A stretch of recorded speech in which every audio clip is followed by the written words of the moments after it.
Check, check, check. How about that? Does that work? I don't think it's fried at all. I see it. It's working right here. This is so confusing. You got it? We back. We did it. I don't even know what happened. So sorry about that. That was very shitty way to start 3 minutes into a fucking show. That was a classic. No, so everything was working from the soundboard. The mic was plugged in. It said I wasn't muted. So I went into the audio settings and I clicked off of the one and clicked back on the same one. And apparently that did the trick. So there we go. Let's restart the show. Let's pretend this all never happened. Okay. What's up, everyone? My name's AJ Writes Crypto. Welcome to the show. Make sure you smash the like. It's Tuesday, July 8th. Holy damn. I definitely slept last night. You guys ever heard of sleep? Sleep is pretty cool. Sleep is great. Sleep is wonderful. It's been going well. We all have been having a really good time. Today is Jada and it's our 7-year anniversary. 7 years Jada and I have been together. So proud of that number. So proud of her. So proud of our little family that we're growing here. Literally, like 7 years ago, I was working at a juice bar. Well, it was like a little restaurant here on Orcas Island in Washington. And I also worked as an electrician as well. I worked 2 jobs at the time. And yeah, so I, kind of met her playing beer pong, hanging out with the bros. And she was there with a couple of her friends. And we kind of hit it off. And I said, hey, like, let's get coffee the next morning, which was July 8th, 7 years ago. And she said, yeah, sure. And I showed up on my motorcycle that I just got at the time. And then she was like, shouldn't we take my car? Like, my car works. And I was like, nah, here's an extra helmet. Get on the bike. Let's go. And, about 4 gears and 120 miles an hour later, we had a really good time. And that was it. That was it. We considered that day the day we started dating, because it really was. So magical stuff, man. And she's been with me the whole time. Like, it's actually kind of a really special thing that the success that we found as a family over time. It's not like, she found out who I was and the money I made and then was with me. I mean, she was with me back when I worked and I made fruit smoothies and made and clean dishes at Wild Island. So she was with me from the beginning, ride or die. We've been riding together ever since. So big shout out to Jada, much love. And yeah, so now we've been having everything's going good with the baby. It's a lot of work. It's, I thought that I'd be able to pick right back up on the content where I left off. And of course, you guys, as you know, I took a little bit of a break, but that's all good. You live and learn, and you got to put, some things have to come second sometime. Family has to come first. And, we kind of got to a place where it makes sense to come back and start doing content again. And I'm really enjoying it. And I really appreciate everybody in the chat who's here watching the show. So thank you to you guys. It wouldn't be possible without you. Make sure you smash the like buttons on YouTube to get that going. You got to build back up that YouTube crowd. I know it's going to take time when you step away for a month or so, and you do that a couple times. I understand that the audience is going to be smaller each time I come back, but it's okay. I'm just going to rebuild from zero like I've done 100 times, and it'll be a lot easier with the resources that we have this time. So big shout out to you guys. So we got a lot of stuff to talk about today. Obviously, I want to talk altcoins. I want to talk everything that's going on with Donald Trump. Handful of things talking about Donald Trump. I want to talk about tokenization assets. There's a lot of really good stories and news about tokenization. Of course, I want to hit the charts. I want to figure out what's the trading today. I gave you guys some charts in the Telegram group yesterday. Let me go over. I'm just going to mouth those charts really quickly. So we were talking about Bonk. Bonk is one we're watching. We're talking, that's the same Bonk chart. I know we're talking VIC, which is one that's been trending pretty hard on Bitunix that still has a lot of volume. And then there was a Uniswap setup that I gave you guys the other day that is still kind of working itself out. So we definitely got some certain coins that we're targeting specifically in the Telegram group right now. If you want to sign up for the Telegram group, send an email to ajalphagroup@gmail.com. We'll get you signed up in no time. And if anyone has didn't get responded to, or if anything like that happened, just send another email. We'll start from scratch. We'll get it going, because everything we're working back into it now. We're slowly but surely grinding back to full time. So, and I really like that. So let's check the charts. Let's get a fresh refresh here on the gainers and losers of the day. One of the first things I do every morning is I look at the gainers and the losers, because I want to see which coins are standing out, which coins are kind of floating in the middle. And, you know, what coin, you know, when I see Algorand and Ondo and Stellar and Chainlink all 3 to 4% up, that doesn't matter to me. But when I see, you know, SPX and CRO up 8% and 22%, that tells me, okay, we need to go look at that chart. We need to figure out what's happening. We need to figure out, is it already, did it have its pump? Could we scalp a short here? Are we going to continue? So actually, that wasn't even on my chart list here, but I am going to very quickly look at CRO since it is the leader of the day. I also quickly wanted to show you guys this SWE setup we were talking yesterday. So very quickly with this SWE setup, as you can see, we have the longer uptrend, we have the shorter term uptrend, and if we lose the shorter term uptrend, where we have a short alarm at 282, and the idea is to bump and run down to the other uptrend. That's generally how these things go. When you're looking at a situation where there's a long-term downtrend and a short-term uptrend, 9 times out of 10, the trend line that breaks is the one that's been around for a shorter amount of time. So, you know, generally speaking, it would make more sense for SWE to come back down than it would to come out. But that's also why we set 2 alarms. We have a breakout alarm at 296 and another breakout alarm at 310 so we get notified, we get a text message or an email when it breaks out, 1, of this little channel that it's in, and 2, when it breaks out of this longer term downtrend. So no matter which trend line SWE breaks, we have the notification for it. We can react to that trade. Do not guess in crypto. React to the market. That is the secret sauce, okay? And also, I just wanted to point out, talking about this same SWE chart here, and this is something I've seen across the board, I'm going to point out a couple times today, since right here, SWE has spent the past 5 days inside of a 4.4% range. 5 days inside of a 4.4% range. Guys, it's even worse with Bitcoin. Here we are at the Bitcoin 4-hour chart. If we kind of ignore this little blip right here and we go from this support resistance level to here, Bitcoin has spent 15 days and 8 hours inside of a 4.9% range. So that right there is all you need to know.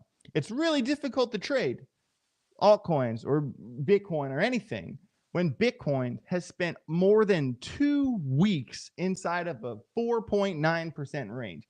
What does that tell you? What that tells you is that if you haven't been trading, it's okay. Because with the longer something spends inside of a sideways channel like that, think of like the opportunity or like the slingshot. Think of the rubber band getting pulled back further and further and further and further. And the more time goes by, the more time Bitcoin spends in that channel, the harder it is going to break when the slingshot gets released. So when I see times like this, when SWE is in, you know, a 4% range for 5 days, Bitcoin's in a 5% range for 15 days, we have a sideways market. That's okay. You know why? Because we can prepare for the next trade.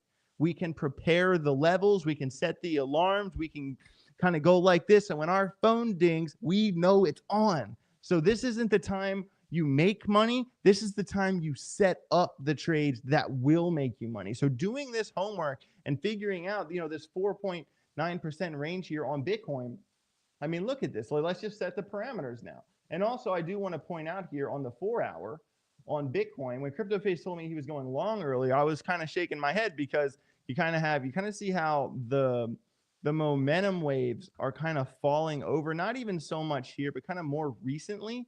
You kind of see how the momentum waves are kind of falling off and they get smaller and smaller every time. And this has been going down on Market Cipher B. Hold on, let me fix this a little bit. This has been coming down on Market Cipher B as it's been kind of running up in the price. We kind of got that bearish divergence here on Bitcoin on the 4-hour. And what's even scarier about Bitcoin, the daily chart that I just switched from 4-hour to the daily has a red Market Cipher. Look at that.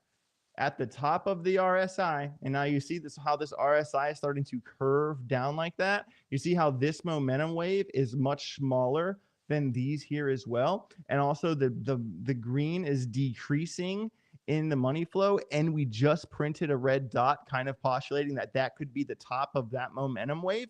I think things could get a little bit bloody here in the first little bit of July. Do I think we will see some air in July? I still think so. But ultimately, things aren't really looking good for Bitcoin on the daily and on the 4-hour at the moment. And I know I want to get back to the CRO chart because it's the leader for the day. But while I'm on this mindset, I might as well finish my thought here. I wanted to take a quick look at BitcoinMonthlyReturn.com. Okay, so basically has showing us the plus or the minus every month for Bitcoin since the very beginning. Generally, I don't really count anything under 2018, 2019 because the crypto market is a completely different animal now than it was back in 2013, 2014, 2015. We're talking about a completely different thing. Yeah, it's the same coin, but it's a different monster. It's a different animal. So we kind of can't use a comparison. Oh, back in 2014, I don't give a shit what happened in 2014, but I do give a shit what happened in 2021 and 2022, etc. And let's just kind of talk about the correlation between June and July. So starting in 2018, June was red, July was green. In 2019, June was green, July was red. And then for 2021 and 22, a red June equaled a green July, and then a green 23 green June, red July, 24 red June, green July. So since 2018, if June is red, July is green, and if June is green, July is red. That has been the pattern since 2018. All right, and now, right now, this year June was a 2.4% green June. Kind of implying that if we follow the 1, 2, 3, 4, 5, 6, 7-year pattern, although it's only a slight green, July should be red going off of this pattern. Across the board, the past 3 years, August has been red. And then, so what I'm saying, bad, kind of okay June, bad July, bad August, but then September and specifically October has been green every year since 2019. That is when I believe the fireworks are going to go off. Just like I said earlier in the show, when you see Bitcoin in a sideways range, 4.9% range for Bitcoin in 15 days, this is the time to prepare for the trades that are going to make us money. I don't care if the summer is boring. I've said all year, go back and watch the live streams earlier this year. I said this year we are going to suffer. We had our run up in December and obviously we came back down the hill. We are going to suffer. But the past Bitcoin halving, a year and a half from the past Bitcoin halving is what? October, November this year. And with Trump administration, bullish bit crypto regulation, a lot of hands are being forced here. I think that the perfect storm is, spinning here, and at the end of this year, October, November, we are going to see the fireworks. Do not sell the bottom in July or June or August. Not June. June's over. But you get my point. Don't sell and suffer during the summer and miss during, September, October. Okay. Right now, it's basically the beginning of July. I want you guys to double down. I want you to double down this summer and make as much money as you possibly can. So, because you have time right now to accumulate for what might be the most bullish altcoin pump we've ever seen in crypto. I mean, guys, think about every crypto pump we've ever had in the history of crypto. We did that pump with the Grim Reaper of regulation standing behind us with a scythe. The Grim Reaper fucked off. The Grim Reaper's gone. And now we get to actually do crypto in the way we always thought we could, with a bullish president, with a bullish administration that's changing the rules, that's making new rules for us to do what we're passionate about. This is the perfect storm. And if you are not using this opportunity to accumulate as much as you can, I don't know what to tell you. This is the time. This is the time. Let me check the chat here. This is the time to accumulate fundamental alts. Tyler Fitzpatrick, man. Right on the money, Tyler. Right on the money. And this is what we're going to talk about today. And guys, and I even said that I've said this before, Mr. Mojo, that if there was ever a case to make for a lengthened cycle, Sonny even refers to this coming cycle as, quote, the second curve because of the big, fundamental changes in regulation. Guys, if you haven't seen my new interview with Sonny Liu, check it out. It's 2 hours, kind of like a Joe Rogan type feel of a podcast. It's a great podcast. So much insight. There is a lot of stuff about VeChain and the plans for VeChain in there, but we also talk about a lot of other stuff and insight into the next bull market. And I believe, what Sonny and I talked about is right on the money. This is the time, and we are the people. Shout out to Kimi Mookie in the chat. $5 super chat from Jumpman. Blessings, bro. Much love, man. Appreciate you, Jumpman. Thank you for the $5 super chat. You are the man. Okay, so let's get into the rest of the show here. Let's look at Crow. There's a couple things I need to talk about, and then there's a couple things I want to talk about. But the first thing is I want to look at the CRO chart, because CRO has had itself a day. This kind of pump sort of screams manipulation to me, but that's not a bad thing necessarily. And this isn't something that, it's not like we haven't seen this kind of thing with CRO before. I mean, if you kind of look back here, March this year, CRO is chilling around 7-8 cents, and bang, has this quick sharp rip up from March 25th to basically 4 days in March. 55% pump in 4 days and 14 hours. And then what happened? So look, we had this initial strike up. We basically gave it all back, basically. And at the time, we were respecting this kind of uptrend like this, okay? We gave it all back, and then we bounced from the low and slowly gained a lot of that back. And that was kind of more of like a calculated swing trade from here to here. That was 38.9% over the course of 52 days. So let's kind of use what happened here back in March as, to think about how can we play this more recent pump here. So let's kind of think to ourselves. So similar to SWE and similar to Bitcoin, right here, CRO spent 16 days inside of a 12% range. But if we actually eliminate the outliers here, it actually spent 14 days most of the time inside of a 5.4% range, this little box right here. All right, so these are relevant support resistance levels, especially considering where we stopped and where we now have the red dot on Market Cipher B. So thing number one is that we did not get back to this high. Thing number two is that we are above this previous floor. This is very important. And also pull a couple more support resistance level here as well. Because, as you can see back in, even when we kind of pull this level back very quickly, you can see that CRO ranged in here a lot. There's a lot of back and forth in this range, like pretty perfect support resistance, in my opinion. And now we can kind of see, okay, well, the last time it found itself in this range, the top of this range was here at exactly 11 cents. So let's mark that down, 11 cents, 0.11. All right, so that's local high. And then this pretty flat support resistance level is here at 10.23. Let's type that one down, 10.23. So that would be a long alarm if considering this is very likely to range.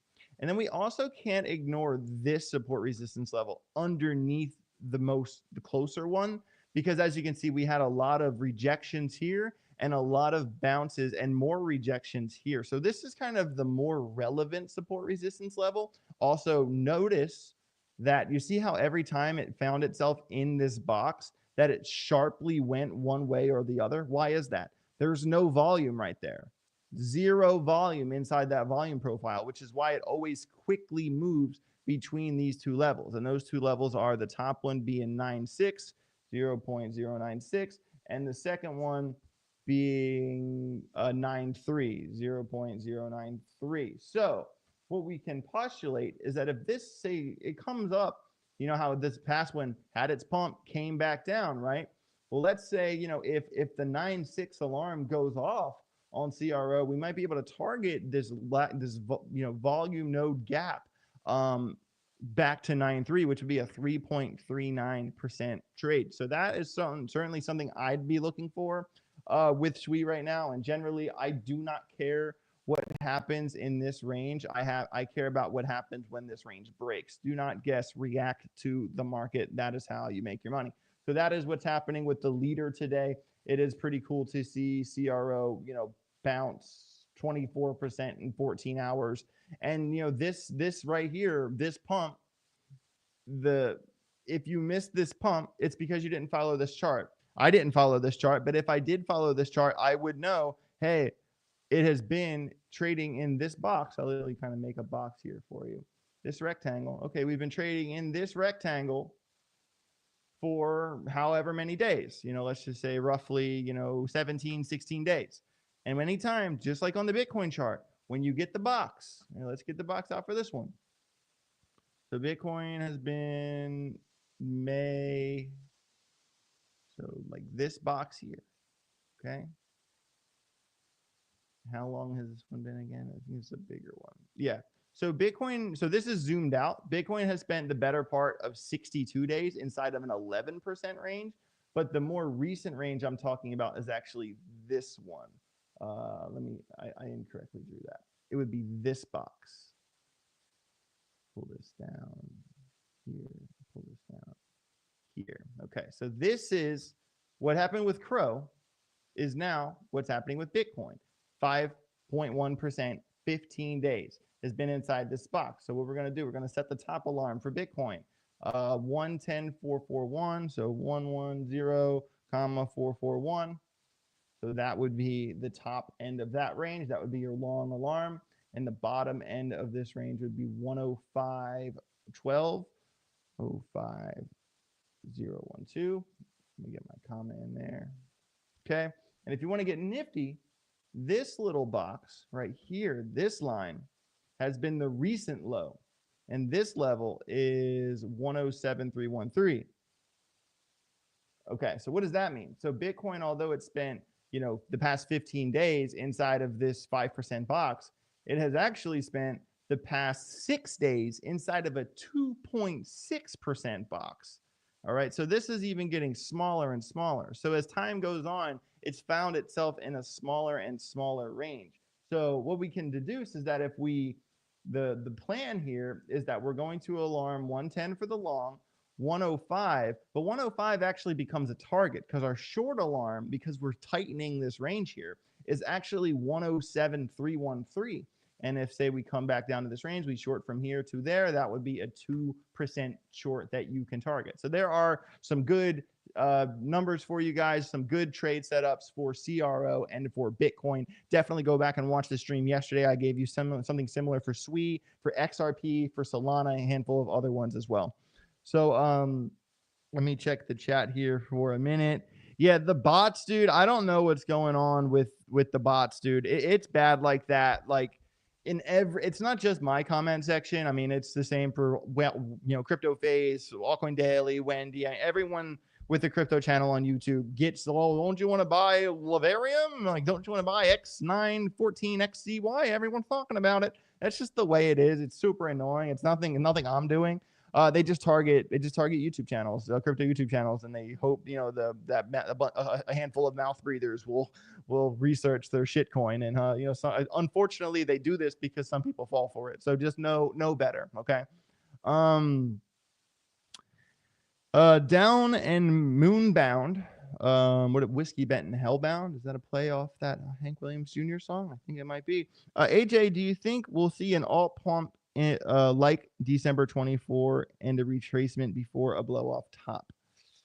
Well, I think the pump that we saw in December, that now becomes the first real target. All right. And I was going to save this chart for a little later, but to make my point here, let's look at good old fashioned Algorand. Okay. Let me find a different Algorand chart with a little bit less stuff on it. That one has more stuff on it.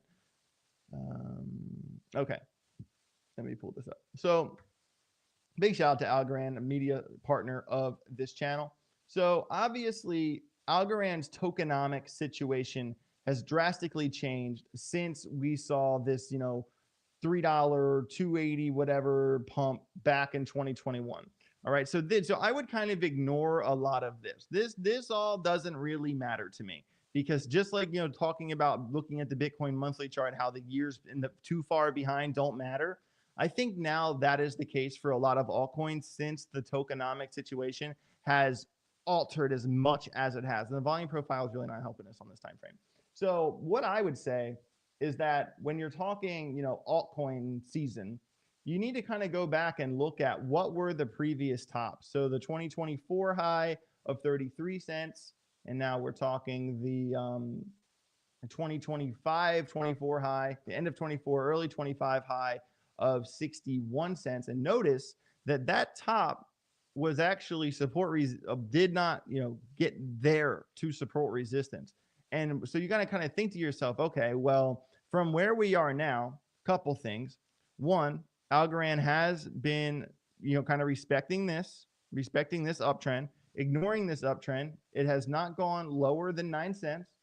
It has put a double bottom here at around high 14s, 14.5 cents. You know, I would not like to see Algorand lose this level. Algorand loses that level right there. That's not good at all.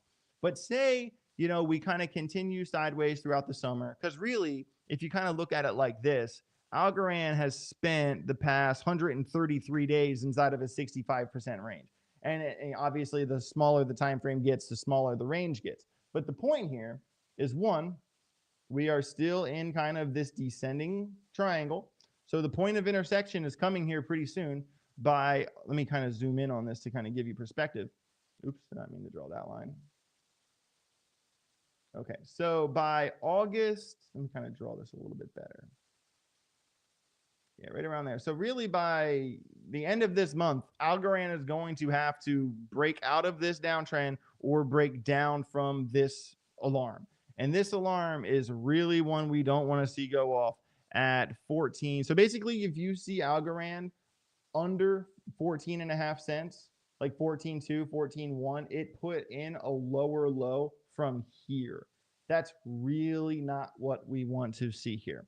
Because if you look at the past, right? So if you kind of go from the famous 16-cent level that I always talk about, anytime Algorand is around 16 cents, once this support resistance level was formed, God, come on, let me draw this line. Let me click it. Okay. So once Algorand formed this 16-cent level here, that was kind of history being made, right? And anytime Algorand dips below that, like here, that was obviously a good buy for that pump. And here, this was obviously a good buy for this pump. And now we are back in that accumulation zone. I would say any Algorand you can buy between, I would say, this support resistance level here, because look at all the rejections, like right there, rejection there, more recent rejection here, bounce here. That is obviously a very important support resistance level for Algorand. And this one is at 24 cents, basically 24 exactly. So anytime you can buy Algorand between 16 and 24 cents, let me just draw a rectangle here instead. This would be basically the perfect buy accumulation zone. And anything obviously under that is even better. Because if you kind of go from the top of 24 cents here, that was still a 37% pump in 13 days. And the more recent pump at the end of last year from 24 cents, that was still 155% in 18 days. All right. So now going from where we are now, current price to this high in March of 24 would be 83 cents to about 33 cents, and back to the 2024 high would be 243% back to where we are. This is why the reason I said all this was to say this, is that since Algorand put in this low all the way back here, it has done nothing but put in higher highs across the board, higher highs. Let me kind of line this up perfectly. All right, now, so these 3 points are touching here, here, and here. Let me make sure you guys can see that. You can't see that. Of course you can't. All right, so these 3 is what we're really focusing on. So what I'm saying, to answer your question, is that these levels become targets. So now that we can kind of pull this down and bring us back to earth here from our current price, getting back to 33 cents would be about 90%. Getting back to the December high would be about 245%. But say we run this out, say we extend this, how it's been putting in the higher highs, and we extend this to 2026. The beginning of 2026 would be right here. That would put Algorand at exactly $1 if it continues to respect that uptrend. And a $1 Algorand from where we are now is a 442% pump from now. And I don't know about you, but 442% is just fine with me. I'm totally okay with that. So, so that's kind of the ballpark of what I'm thinking. Do I think Algorand could go further than $1? Theoretically, yeah, I do think it could. But in terms of the game I'm playing, is to get out somewhere inside of this range, probably 60 or 70% of the bag, and then set a parachute level somewhere here, and then titrate levels out if it continues. Because at that point, we're already in the tens of 20s of millions of dollars at that point. So, that's where we're at right there. But ultimately, when you look at a chart like this and you realize, okay, this is the accumulation zone, we're in it now. Even if we came back and touched 10 cents, we could still bounce from there and continue on. So I'm not really losing sleep over this. We know that, this summer is going to be brutal. We've known that all year. You know what I mean? And we've also known the timing of the Bitcoin halving, and we know that with the macro whirlwind of confluence, that we're likely looking at a September, October, November type of pump at the end of the year. So that's really what I'm focusing on, and that's really why we should be working our asses off this summer to accumulate as much as we can for altcoins. Now, of course, not financial advice. Do what you think is best for your personal decisions, but that's what I'm doing. I can't tell you what to do, but I can tell you what I'm doing, and I've done that this whole time. So, all right. So, ADA, Ondo, Suede, Link, Tau, and Bitcoin. That's how I'm rocking this bull market. Thoughts on them? Well, the king, I'm not going to do rate my portfolio today, but I am going to make rate my portfolio a weekly show once I get back to doing a video every single day. So if you'd like a proper portfolio rating, anyone, make a pie chart of the coins that you have with the percentage of each coin in the pie chart, so I can put that graphic on the screen and tell me what your goal is for that portfolio. If someone does that, send an email, ajalphagroup@gmail.com. Your portfolio will likely be featured on an episode of Rate My Portfolio. Well, the king, I don't know what your distribution is. I don't know what your goals are across the board. I don't think those are bad coins. If that's a $10,000 portfolio, I would tell you to get rid of the Bitcoin. If it's $1 million portfolio, I'd probably tell you to buy more. So it really, your coin selection depends off of your personal goals, and if you are, and your coin selection also depends on if you have enough money to need to play protection.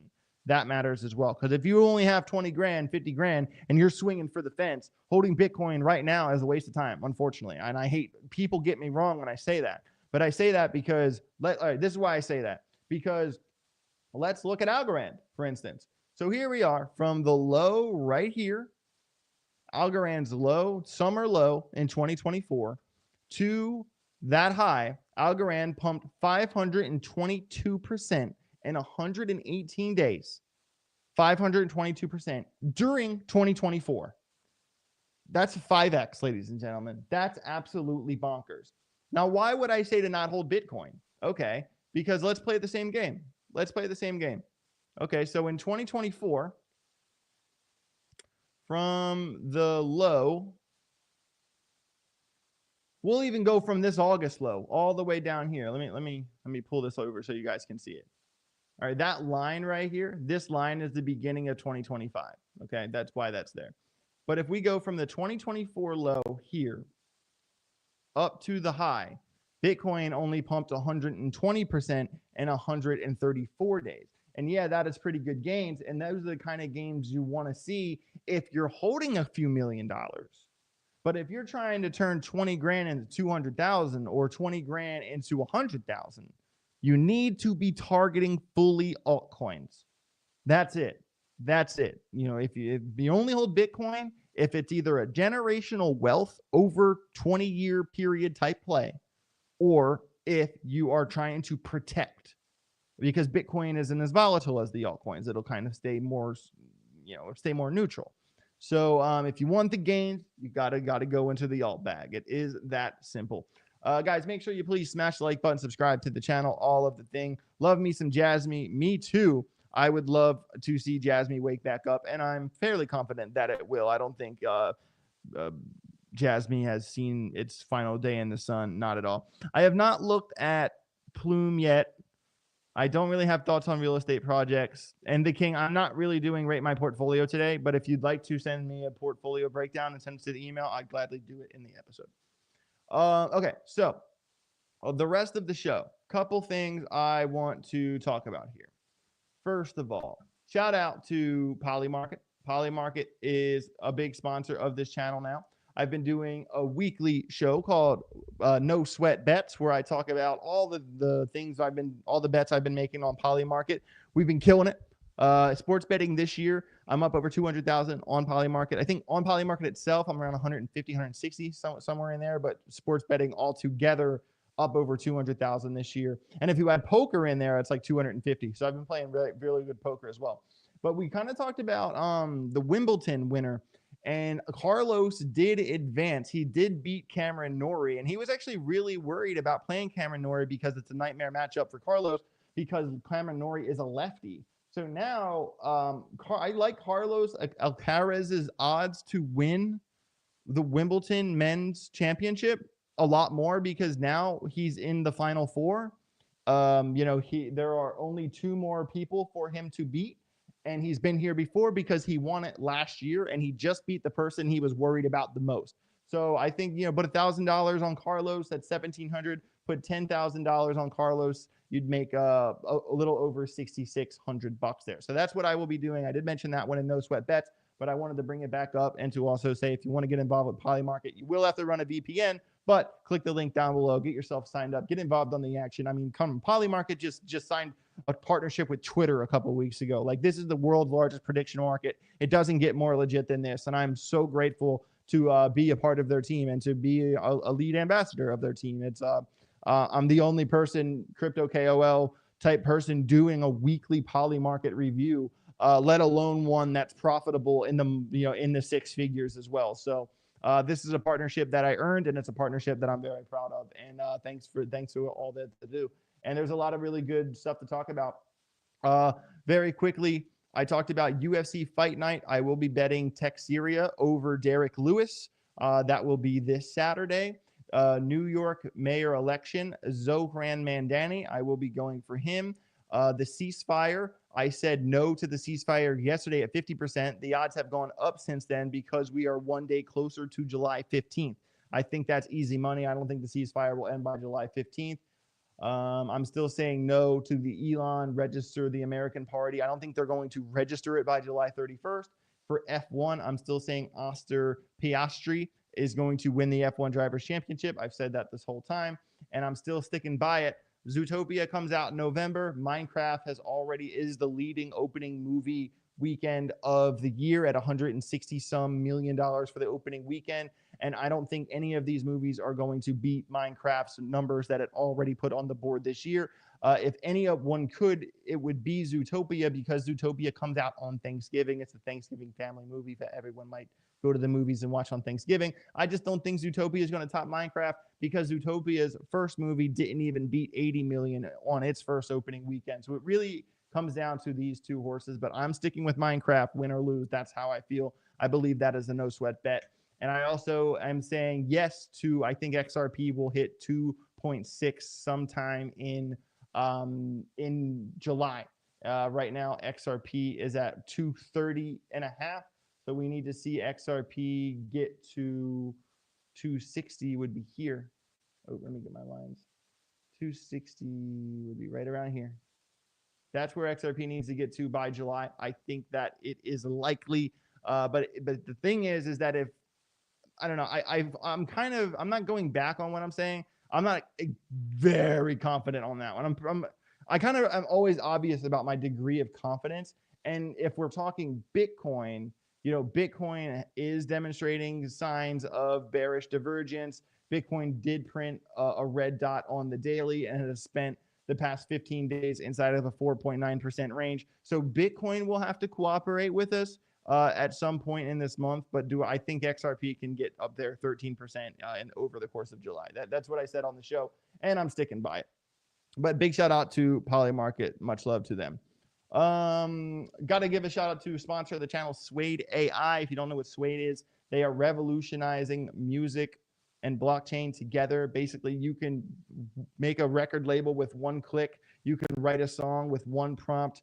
You know, it really real-time royalties, AI-driven creation, decentralized and transparent. You know, I'm actually doing like I already did an interview with the founder of Suede. I think it's the thumbnail for it is like, can crypto save music or something like that, I think is the thumbnail. But it is a really awesome platform. And of course, I was a touring musician before I got into crypto and everything. So this is a project that, you know, it's early in the game. Obviously, we're only at stage one, and they have a really long way to go. But I decided to partner with them because they're doing what they can to cut out the middlemen, because so many musicians just get royally screwed by the record label. And if there's a crypto like project out there that's helping musicians own their own music and to help them, you know, along on their journey, I'm all for it, win or lose. So big shout out to Suede AI for sponsoring this channel. Really looking forward to do the how-to type video with their founder down the road. And if you haven't seen the first interview I did with them, definitely check it out. And to round out the sponsor segment of the show, make sure you go, if you haven't done your crypto taxes for this year yet, make sure you check out Decrypted Tax. My guy Ernest Lee, fellow Bored Ape holder, really great guy, really smart guy. He's been a lawyer for forever, like 20 or 30 years or something like that. And if you are like unsure, most crypto people extend their taxes until October. Every time April comes around, my tax guy's like, so where are you at? I'm like, see you in October, motherfucker. No way. So if you guys have not done your crypto taxes and you're not sure how to do it, and it's a lot, don't ask me. I'm not a tax professional. I stay out of those questions because I have once did a crypto tax video on the phone with the guy who did my taxes, and the chat just hated me. Oh, you're wrong. You're this, you're that. So listen, don't ask me to crypto tax questions. Get a crypto tax professional to do it for you. And this is the guy, Decrypted.tax. Tell him AJ sent you. My good friend Ernest, also a link down below. If you haven't done your crypto taxes yet, it is July. You could, maybe could be thinking about getting that going so you're not doing anything incorrect. The last thing you want to do is have Uncle Sam come knocking about your crypto taxes. So let's not mess that up. All right. I do want to say that we do have our next Tesla Model 3 giveaway is open right now. Right now, just the other day, we launched me and Sunny Lou from VeChain have teamed up. We are giving away not one, not two, not three, but 4 Teslas this year. We are giving to you guys. We already gave one away. The winner was in Nigeria. Changed that person's life. They did accept the value of the money instead of having the car. And if you win the giveaway, you can opt to the value of the vehicle, which is $42,490. So if you don't want the Tesla, still sign up for the giveaway, and if you win, you get for almost $42,500. I mean, would that not be a great way to load $42,000 into your crypto bags before the summer ends, before we go into Q3 and Q4? I mean, come on, why not? And also 15 people are going to win $100 in VeChain, and 10 people are going to win exclusive VeChain merch pack. So guys, even if you don't want the car, there is no reason why everyone watching the show doesn't go click the link down below in the description on YouTube or head to the pinned tweet at the top of my Twitter. Get yourself signed up in this giveaway. Couple really easy steps, won't even take you 5 minutes to do, and get yourself a chance to win this brand new Tesla Model 3 or $42,000 and change. This is the kind of stuff that I love to do. This stuff right here, giving away the Teslas. And it's actually rumored that the last one giveaway this year is going to be a Cybertruck. Just saying, that's a rumor being thrown around. I don't know if it's true or not, but we have talked about it. It's going to happen. But this is the stuff I love to do. This is what I love to do. Guys, I've given away thousands and thousands, I don't even know how much of my own money I've done in giveaways in the past couple of years. I mean, probably well into the 30, 40, $50,000 range. Because when I do my Polymarket bets, if I win my bet, I give 100, 200, sometimes $500 of my winnings to someone who smashes the likes on the tweet. I love giving back to the audience because I wish that someone helped me when I was early in my journey. And there have been times where someone wins the Polymarket giveaway for $200 and they're like, dude, thank you so much. I can pay my rent now. So now being in a position where 3 years ago I didn't have much at all, now to the point I'm giving away 4 Teslas just this year, that means the world to me. So guys, make the most of these opportunities. I know everyone always says, oh, I'll never win, I'll never get picked. You know what? Everyone that has won one of my giveaways, that's what they say to me. Oh, I never thought I'd actually win, but I did this time. You have to play to win, ladies and gentlemen. Don't have that mentality. If you have that mentality, you're likely going to manifest it. What I'm saying is that, guys, sign up for the giveaway. You never know. Why not try? It doesn't hurt you. It takes 5 minutes. Go get yourself a free Tesla. That'd be sick. I'd love to see one of you guys get it, one of the real groggers that's been here from day one. I mean, obviously it's completely random. I do the drawing live. There's no funny business, but I would love to see an OG grogger like Karen or Jumpman or Fitzpatrick or SWFL. I would love to see one of you guys win it. But you guys got to do the sign up for the giveaway to win it. So make sure you go sign up for that giveaway. All right. So we talked Suede. We talked Decrypt. We talked also, to finish out my sponsor plugs, make sure you sign yourself up for Bitunix. I was looking at a trade here earlier, decided not to get in it, and I'm actually glad I didn't. I was feeling a little bit impulsive, and I do kind of, hold myself accountable when I feel a little jump the gun-y. But what I will say is there are a couple coins here. I know Magic is one of them, Vic is one of them, Pepe is one of them, and even Aave is one of them that have been kind of on my radar lately because they have so much volume in leverage trading on Bitunix. And today in the Telegram group, you will be getting a follow-up chart for Vic. You'll be getting a new chart for Magic and a new chart for Aave. So those will be the 3 charts we are going to target today in the Telegram group. Make sure you have your eyes peeled if you're in the group. And if you want to sign up for the group, send an email to ajalphagroup@gmail.com. And if you're not trading on Bitunix yet, guys, it's the best place to leverage trade crypto. No questions asked, no VPN, no KYC, no headache, no nothing. It's the best place to leverage trade, hands down. All right. I did want to take a quick look at the H-bar chart here. As you can see, H-bar has fallen pretty far down the hill here. It's at 16 cents, actually cheaper than Algorand right now, which is crazy. They have been racing for a while. I do like how H-bar double bottomed here at 12.4. That is an alarm I'd like to set that I never want to see go off, 12.4. And what I do, we are looking at the daily now. I did want to zoom into the 2-hour here for Hedera.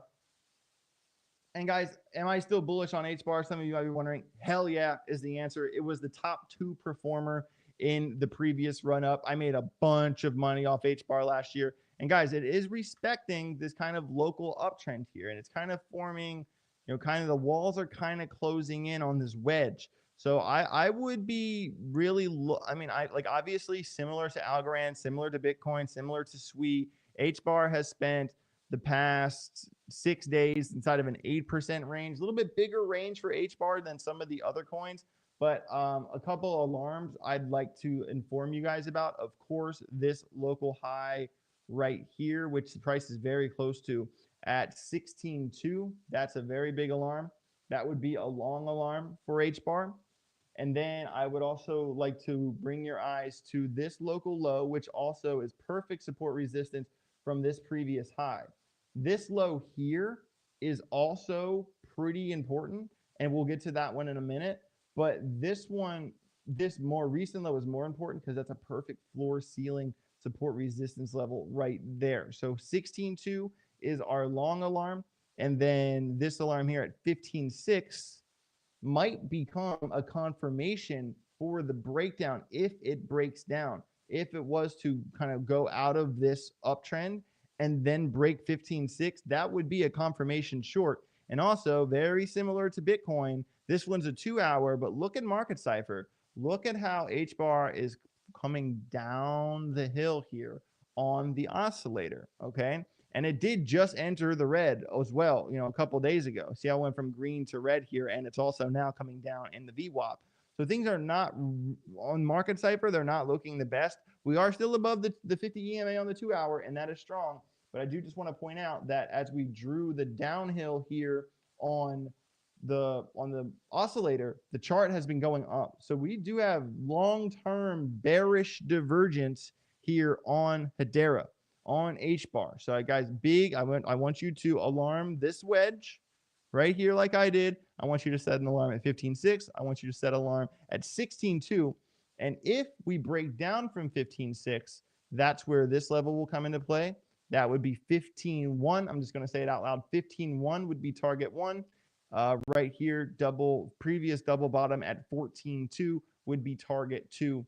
From 15.6, target 1 at 15.1 is a 2.7% trade, and target 2 at 14.2 would be 8.6% trade. So make sure, I'll just type these in for you so you guys can screenshot it or whatever. So 0.151, and then the 8% range would be 0.142. That is our setup for H-bar. Guys, when I take the time to type out these numbers and to draw these patterns here, I'll even change the color of the pattern from the support resistance.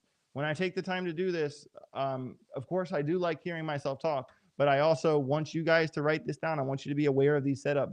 This is how we win trades, because we're reacting to the market. We're not guessing. I'm not jumping into a trade because I feel like it. I'm jumping into a trade because either the 15.6 or the 16.2 alarm went off, and then I'm looking for confluence. So that is how we're going to navigate that. Also, the bonk setup from yesterday, kind of sideways, no big deal, kind of waiting on those alarms to happen. If you want to get nifty with the bonk trade, I want to point this out right here. So this one is actually for this level. This one's for this level, but you can also see how it has been bouncing off of this so many times. If you want to shorten that range for the bonk setup I gave you yesterday, 216, 0216, that would be to tighten the range. And if you notice how quickly it came down, quickly it came up, quickly it came down, quickly it came up between 216 and 209. If 216 goes off, that's basically a free trade to the tune of 2.9%. That would be a high, that would be a high confidence trade for me if 216 goes off here on the 12-minute chart. Why? Because we just got the death cross about a couple hours ago.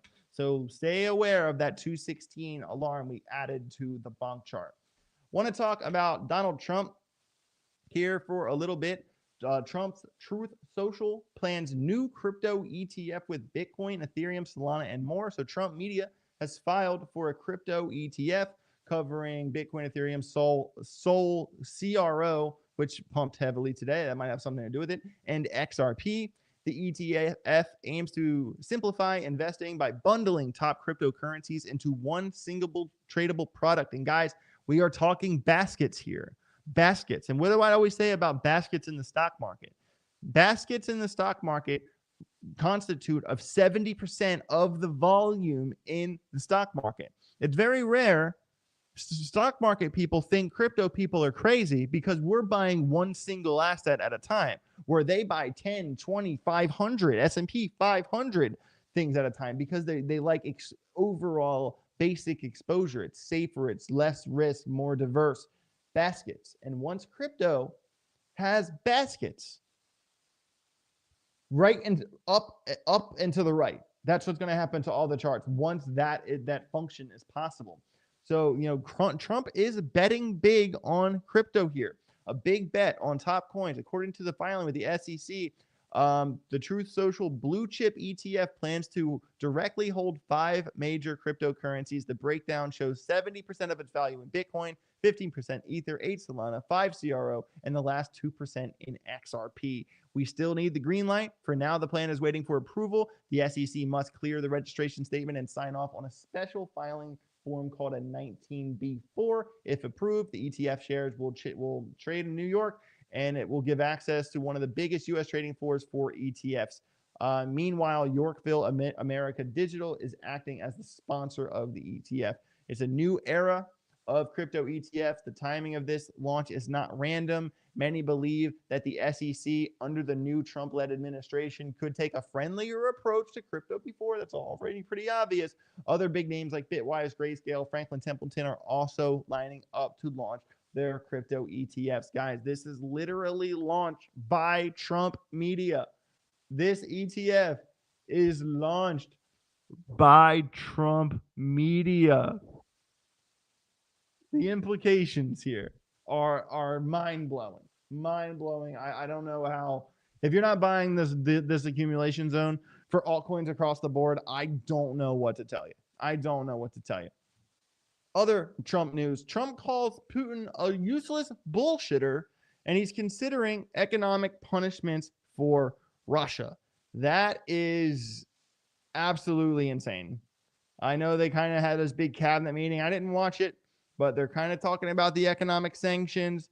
Trump says that Putin lied and promises to resume Ukraine aid, which, could cause a little bit ruffled feathers. I liked that they were on good terms in the Trump's previous admin. Now him publicly calling him a useless bullshitter.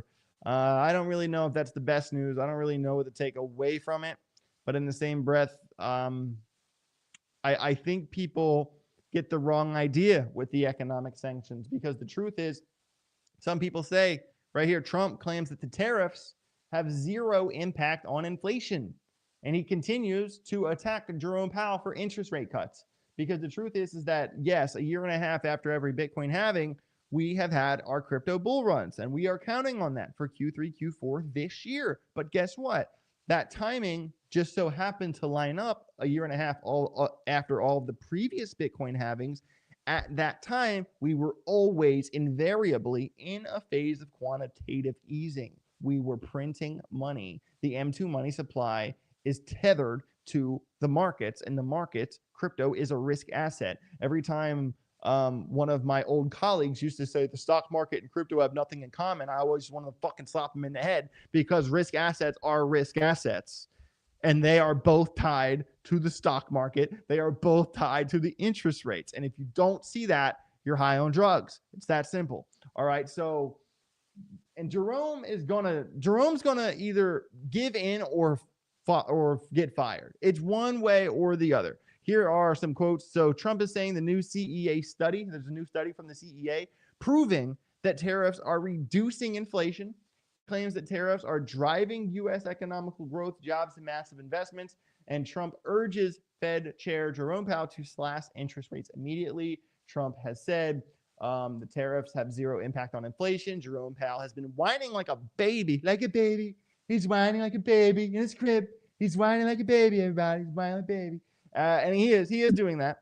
And so basically, I would really like to see Jerome Powell get replaced. I think Jerome got to go.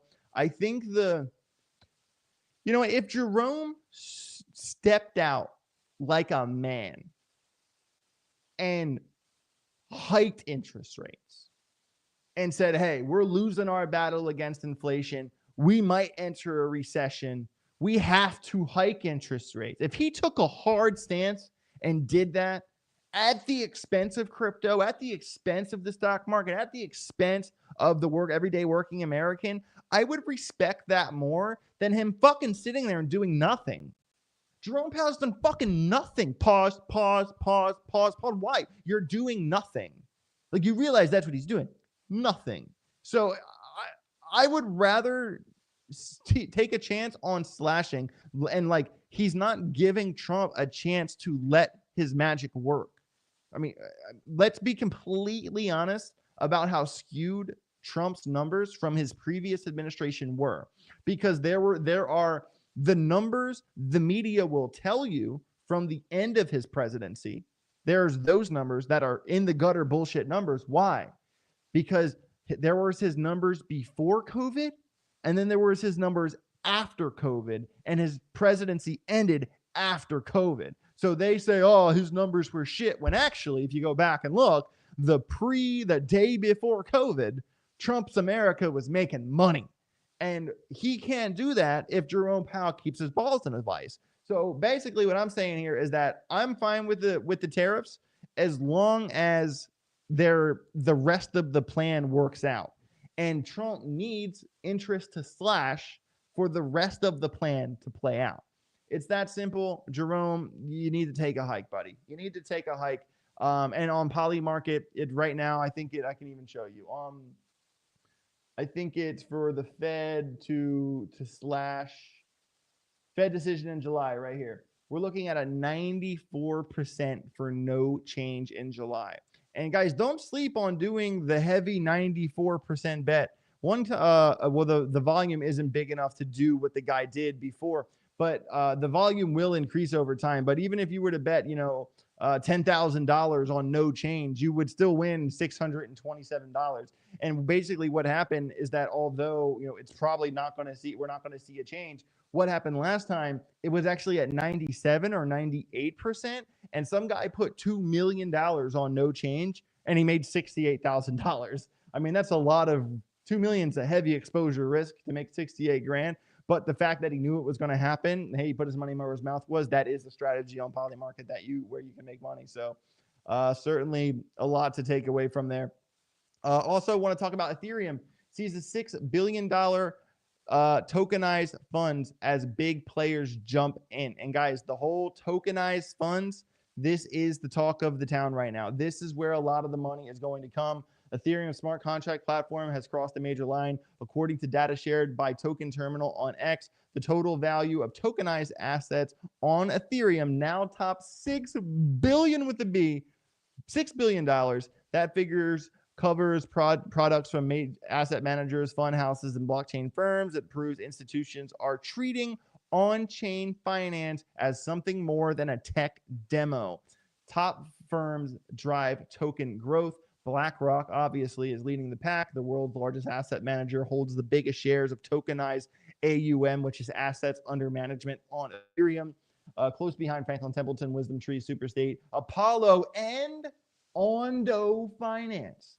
Ondo Finance is a top player in this tokenization fund here. And they are going to continue to be one. Every time I see the Ondo ticker and I see the price next to it and that price is under $1, I go, and I buy more because Ondo, without a doubt, Jack with a $10 super chat down below. If you had to buy and hodl 5 coins for the next 4 months, what would they be? One of them would sure as be Ondo. I'll finish your question at the end of the show. That's something I was going to get at considering the title of the show. And you made a super chat, making it really easy for me to execute the title of the show. So thank you there, Jack. I do appreciate you. So and also, so we're talking about where Ethereum is. We just saw assets under management surpass $6 billion in tokenized funds. Not to mention, Robinhood is seeing a surge in demand for tokenized equity access. This is not a trend. This is not a fad. This is something that people want exposure to. This is something that people want to buy and invest in. And can you blame them for a second? All right. Also, I got a couple more stories I want to run through, and then I'll answer Jack's questions here. So the Solana ETF was delayed again. I'm not that worried that it was just delayed. I know that some people are like kind of bummed that it didn't get the green light. And obviously we have seen a reflection of that in Solana's price action, even on like the 2-hour here. I mean, Solana is another one of those coins that's kind of stuck on the Fibonacci. Really quickly, I'll just explain this to you and then I'll go back to the story. It's sitting at the 0.5 level on the Fibonacci, but this is what you need to realize about Solana right now. Right now, there's a couple ways you could skin this cat. There's this uptrend. Okay. Hold on. Let me do this properly. So there's the longer term uptrend from all the way back here, right? Let me kind of scrunch it on the chart so you guys can see it. I forget that graphic's in the way. So there's this longer term uptrend here that it is respecting, okay? And then there is this more local uptrend here. And then there's the most local uptrend here. And when I say bump and run, I think some people don't understand what I mean. A bump and run is if we lose this uptrend, it's likely that the price comes to this one. And if we lose this one, it's likely that the price comes to this one. And that's why running these trend lines, even if you're running multiple trend lines the same direction, but on different time frames, can be a very profitable strategy for you to employ when shorting crypto. But also, it's a double-edged sword. Why? Because the walls are closing in the other direction. And if we kind of look at the short-term uptrend here, that point of intersection is July 15th, about a week away. That would be this point of intersection here. Point of intersection, i.e. where these lines cross. This point of intersection, that is a term I coined myself, by the way, is August 2nd, and then the further one down here would be September 3rd. So at the very latest, we should see Solana break out by September 3rd. My jaw will be on the floor if Solana ultimately doesn't go up but loses this way. That would not be good. And I think that if you kind of think of the timeline and you see the stories that say no approvals until fall, I think the catalyst for Solana's breakout here will ultimately be this ETF approval. And Solana is obviously has to be one of the first in line to get that approval. And even when you kind of investigate this a little bit more and go into the 2-hour, very similar situation like all of the other coins we've been talking about, the Suides, the Algorand, the Bitcoins, everything. Solana has traded inside of a 10% range for the past 10 days. And if you eliminate that one outlier, if we kind of go from here instead of from there, it's actually been in a 7% range for 8 days. So this is another case where this support resistance level right here, I'm just going to say these ones out loud, 145.12, first target short and confirmation short would be 141.39 and then 136.32. The top of this conditional range, I would run this level here, which is very close to support resistance from previous price action, would be 156.12. And then target number one would be 159.5. That's how I'm interpreting Solana right now. And I will not be trying to pull anything off inside of this range. I will be waiting for confirmation on both sides of this chart. These are just scalp trade ideas, but ultimately the big move for Solana will come once we see the ETF get approved. I also do really like right here on this article, we kind of see the deadlines and the odds of approval in 2025 with that. So let's go through this really fast. All right, so basket / index from Grayscale, Bitwise, Hashdex, and Franklin Templeton. Okay, so so all the 19 B4s have been acknowledged for everything I'm going to say except for Pengu. And does the SEC currently view this as a commodity? NA for the baskets, likely yes for everything else, which means that the SEC likely views Litecoin, Solana, XRP, Dogecoin, Cardano, Polkadot, HBAR, Avalanche, Suite, all as commodities, which is insane. And the CFTC regulated futures, yes for all of them. All right, so the final SEC deadline for Litecoin would be October 2nd, with odds of approval at 95%. October 2nd, write that fucking date down in your calendar. All right. Solana, backed by Grayscale, VanEck, 21 shares, Bitwise, Franklin, CoinShares, Invesco. It is viewed as a commodity. The final SEC deadline is October 10th, and it's a 95% chance of approval. XRP, same firms that have filed the S1s for Solana.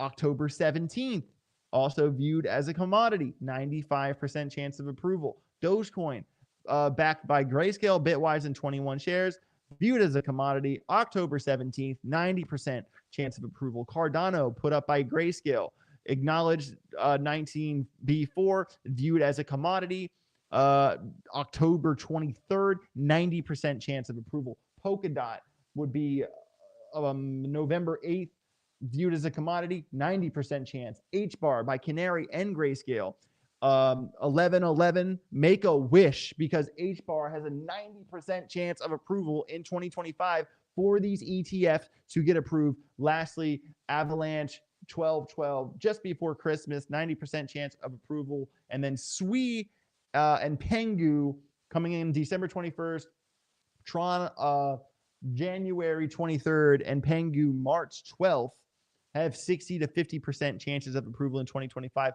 mainly because their final deadlines are so late in the year.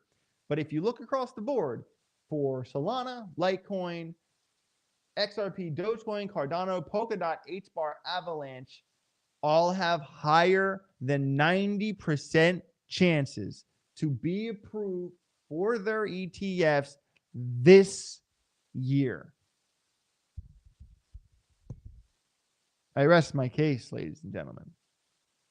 Once the first altcoin gets an ETF, you get a car, and you get a car, and you get a car, and you get a car, and you get a car too. It is going, and then you're actually, everyone in the audience is going to buy new cars with all the money you're going to make, because everything is going to absolutely rip insane. Cannot wait. All right, so let's finish here. Jack, if you had to buy and hodl 5 coins for the next 4 months, what would they be? All right, Jack, I obviously 5 coins for the next 4 months. Ondo, Algo, VeChain. And these last 2 could literally be 10 coins. But for the sake of this video, I'm going to say HBAR. And for the last one, it could be Cardano. It could be Avalanche. It could be, Suede. It could be any Jasmine. It could be any of those, man. It's hard to just pick one, but I would say the 4 I'm most confident on are HBAR, Ondo, Vet, and Algorand. Those are the 4 I'm most confident on. The 5th one could be anything of the other coins that I mentioned. All right. So Jack, thanks for the super chat. I hope that answered your question, man. Of course, not financial advice. It's okay to diversify. It's okay to hold more than 5 coins. I personally hold around 15 coins, but I also am the type of person that I have time to properly manage that portfolio. Most people don't have the time or bandwidth to properly manage a 15 coin portfolio. For a lot of people, less is more, because the less coins you have to deal with, the more likely you are to optimally sell that coin at the correct time. Most people click sell on the same day, and that is very, very rarely the case for most altcoins when they decide to have that run, and also playing the game on how much am I going to sell? Am I just going to sell my investment? Am I going to sell 70% here? Kind of making that game plan for each coin, in each scenario based off of time. So that is something we've talked about on the show time and time again, but that is, something I want you all to consider for every coin you have is, what's my average buy price? If I buy now, does that lower my average buy price? And if I lower my average buy price, what do I need the coin to get to reach my goal, whether that goal is a 3, 4, or 5x? I think if your goal is higher than a 5x, you need to really temper your expectations, because most things, it's not easy. So you're not giving out candy 5xing anymore. I think my personal goal for my average buy price for almost all of my coins is a 4x. If things go to plan this bull run, I'm probably in the 20 million range, and in a 2-cycle plan, I'm hoping to walk with somewhere from 50 to 80 million. So, but hey, we gotta play it safe. We gotta play it right. We can't be emotional. We can't make big crazy decisions. We can't put all our money in on one trade. Like you don't get that much money by being dumb. You get that much money by shoring up your bets and making calculated decisions, not guessing, but reacting to the market. And that's how I've made the money I've made. And that's how I hope you guys, that's the lesson I hope you guys learn, so you can replicate my success and, find your own key to the door of financial freedom. So Jack, I hope that answered your question, man. And thank you for the $10 super chat. It is much appreciated. So Pulse Chain, I don't know why Pulse Chain's in the chat. I'm not a Hex guy. Sorry, man. Yeah, Jumpman did win the 500. That's right. You did win the 500 on that. TLOCI's AJ, when you stream in the backyard by the lake, is that an island? It looks beautiful. No. So I live on Orcas Island.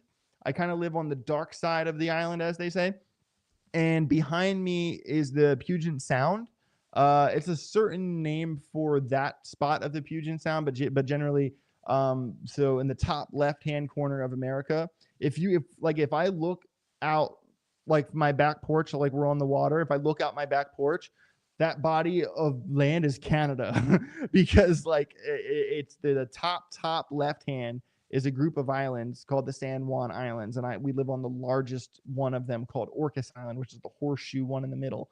And if you look north of where we live, that's Canada, brother. So when I say top left America, I mean top left America, the PNW. Dub Dollar says, can you look at B3? I'm not going to look at B3 because I'm ending the show, but B3 is a coin that I made a call on a couple of months ago. It's unfortunate because the timing of the call wasn't good. I bought, I think, around 10 grand in B3. I think right now it's sitting at like 7,200, something along that range there. It is down since I made the call, but I do think it has a chance considering I like base chain. I like optimism. I like everything that they're doing, and I think that just because it has gone down since I made the call doesn't mean that it's not eventually going to be a coin. It's kind of a sleeper pick. And anytime you kind of step out of the top 100 and say, hey, I'm going to acknowledge this sleeper pick here. It wasn't a sponsored pick or anything like that. It was just something that I found. When I did that, I kind of thought to myself, it might not be, the timing was bad, but do I still stand behind that sleeper pick? For when alts run, yeah, I think B3 will have its day in the sun without a shadow of question of a doubt. Slick Rick sent 10 AJ Writes Crypto gifted membership. Shout out to Slick Rick, man. It was really cool for you to do that. Really appreciate it. We are going to pick back up with members only live streams. I think Friday we are going to do our first members only. Slick Rick also has been a member for 11 months. Shout out to Slick Rick. Seriously, almost a year for our guy Slick Rick, dude. I really do appreciate it. You are awesome. Very cool. Nice of you to do that, man. Pat on the back for real. Mad props. Thank you. TLOCI. So you have to take the ferry in your car to where you live. Most of the time I fly. Anytime I leave the island, I get on a jumper plane and I fly to Seattle and then fly from there. I don't. The ferry takes forever, dude. No way. I'm getting on a damn airplane, man.